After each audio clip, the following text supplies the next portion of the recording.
per this IS 95 standard. One is the forward link and the another link is the reverse link.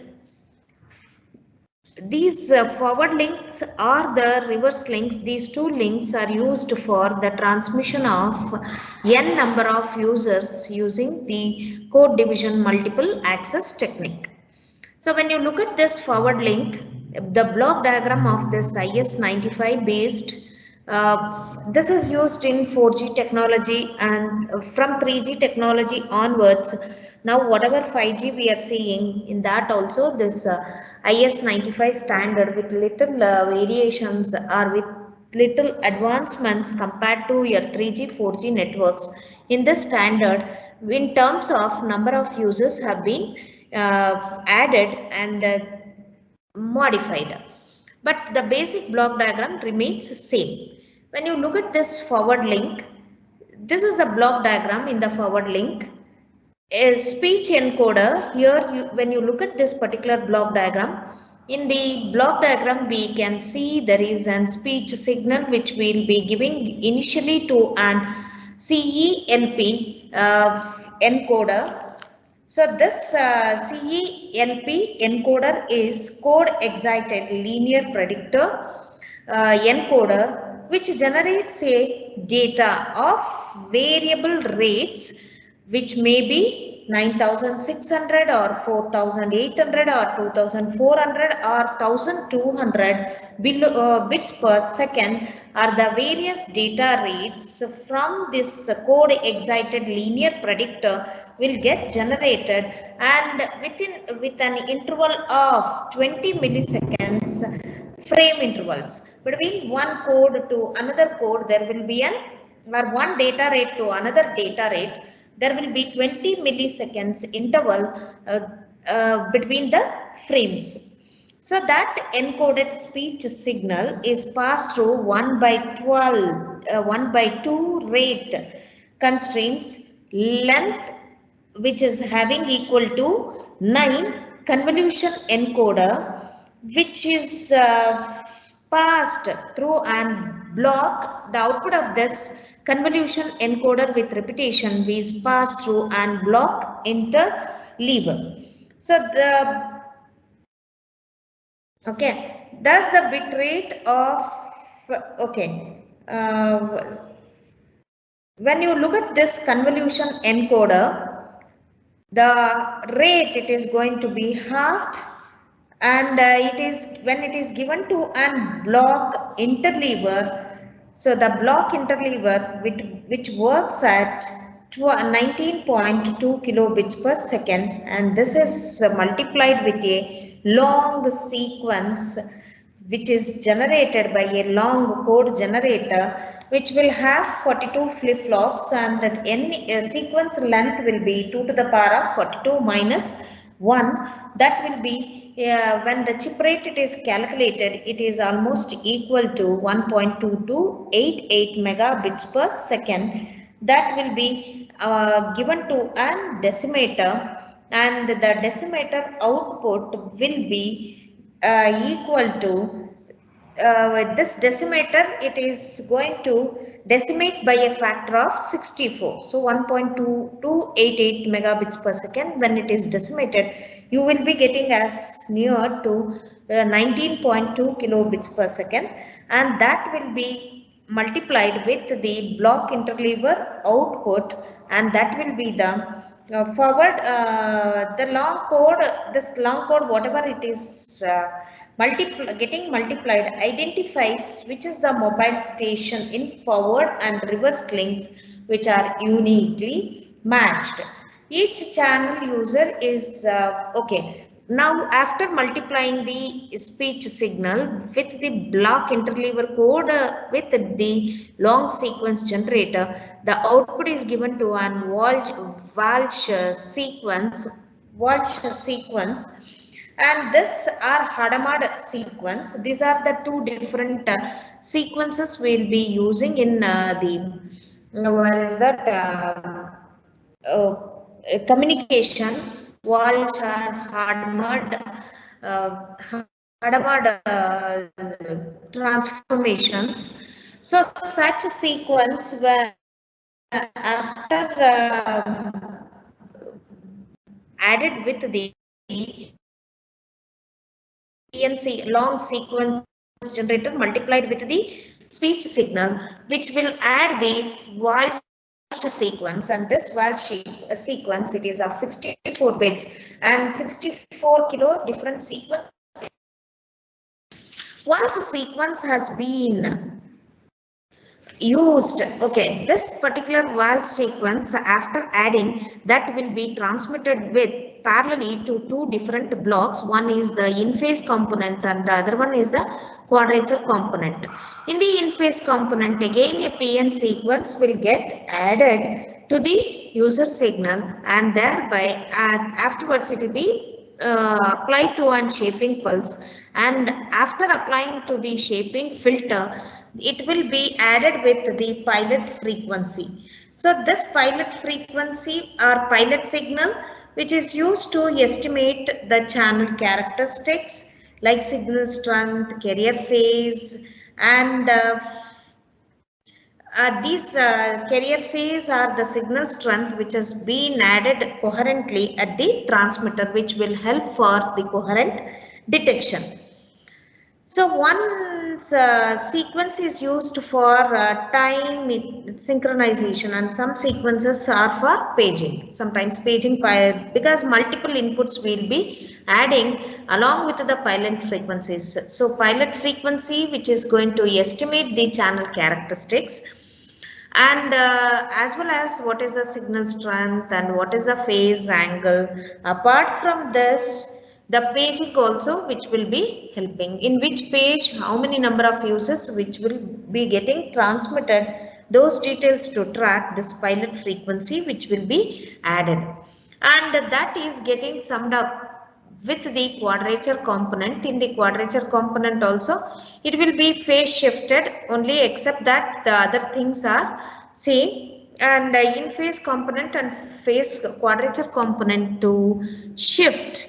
So in order to separate, there is a carrier generator which will add the in phase component and the carrier phases. So this is about the forward link, or it is transmitted, how the signals are getting transmitted in using CDMA technology in the IS-95 standard, which is used mainly for the speech signals transmission.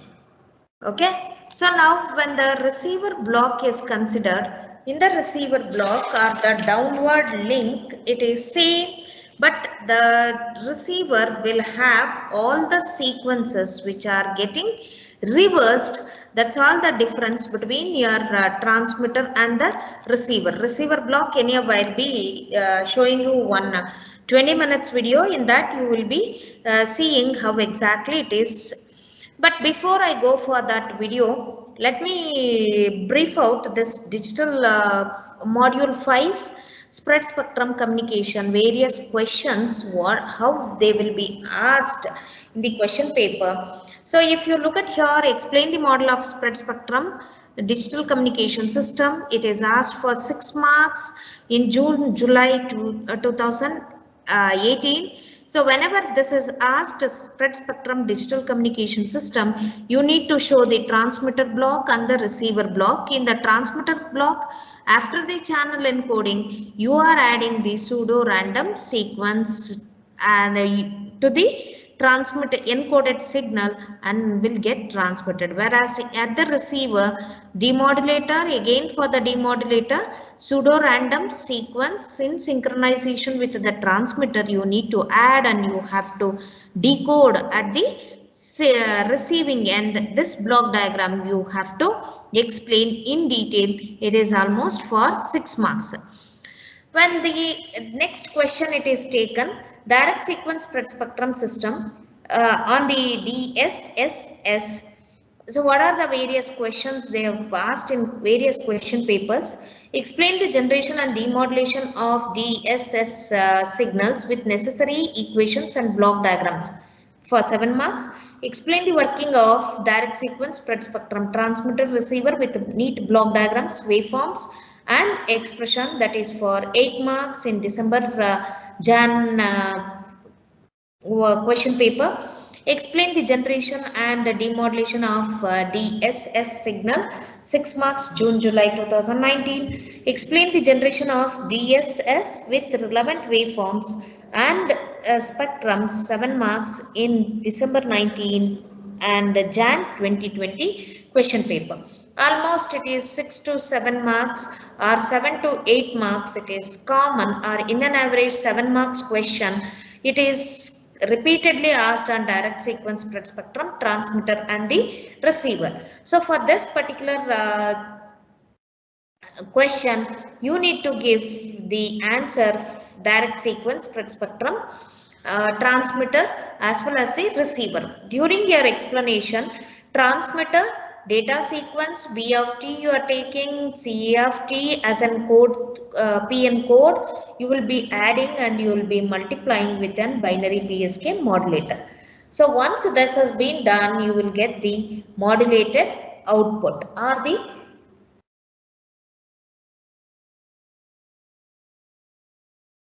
spreaded output. So this particular complete block diagram you need to explain through these equations. After explaining through the equations, please show the table also. Whenever the 0 it is there, polarity, you will be data sequence B of t with polarity pi, and if it is negative, a positive PN sequence of time, then 0 will be represented with positive and pi with negative. If it is minus, then if it is data sequence B of t, sign based on that this angle will be, or the phase shift will be added. And you show one case study or one 0 1 sequence input information, how the sequence when it is added it will look like with an binary phase shift keying signal, you can show it. So this is about your transmitter and the receiver side of an direct sequence spread spectrum. The another question, it is explain the effect of spreading narrow band interference in DSS. So here this one also I have explained. When jamming it has been added, what happens? So with the jammer you have to explain what will be your Z of t received signal. It is getting affected. When you look at here, so the DSS binary PSK system only we are taking. X of t when it is added with J of t, you will get Y of t. That you will be reconstructing. So equation 1 as usual, equation 2 also as usual, equation 2 when further simplified, you can see that the jamming signal which is getting added along with the transmitted signal. So therefore, when such a jammer signal, when it is applied to an coherent detection system, that jamming signal will remains the same, whereas your original signal will get reconstructed. When it is passed through and low pass signal, you will get back your original signal or the transmitted signal that you need to explain. Here are few problems which are related to the question papers to calculate the processing gain, and similarly the sequence length, probability of error, jamming margin. So these problems you please go through. And one of the another important question that it is asked on this topic is explain any 3 applications of direct sequence spread spectrum, 5 marks. In December 1819 question paper it is asked. When the applications are considered low detectability signals, transmission, code division, multiple access, that is one of the application. Communication over channel with multipaths, that is another application. Global navigation satellite system is another application. Convert communications, you can do it. So these are the various examples, applications of this code division, multiple access, or you can sometimes explain this IS 95 also. In the previous that is 2021 previous year December supplementary class question, supplementary question paper if you take, there they have asked you to explain IS-95 transmitter and the receiver uplink or forward link and the reverse link or downlink block diagrams. So that is about your module 5 questions and the answers, how you need to answer. Frequency hop spectrum, that is on slow frequency or fast frequency. It is not asked in these 3 question papers, but in other question papers it has been asked. So students, it is easy for you to score in this particular unit. Compared to your other units, please don't neglect this particular module. Refer, study well. Okay. In support of this particular IS-95, there is one video lecture I wanted to show for your easy understanding and the applications to learn more. So let us see what is that particular IS-95 standard is, how it has been originated, and how the IS-95 application in practical scenario which has been implemented. Let us see through this particular video. Students, are you able to see the screen? Yes, ma'am. Okay. Are you able to hear the voice also? Yes, ma'am. Okay. As I told, direct sequence method is actually direct sequence plus spectrum is actually used, and ADMI as one of the mechanical techniques for wide calculation. It's an North American. This IS-95 is developed earlier and used by the North American. This is the first generation system that is designed and developed by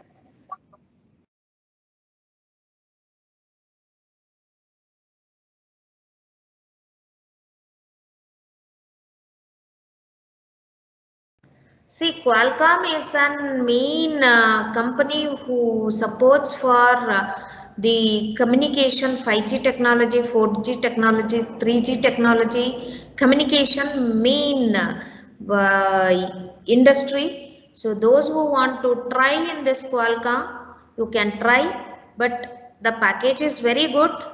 Parallelly, the toughest process you have to get into this Qualcomm.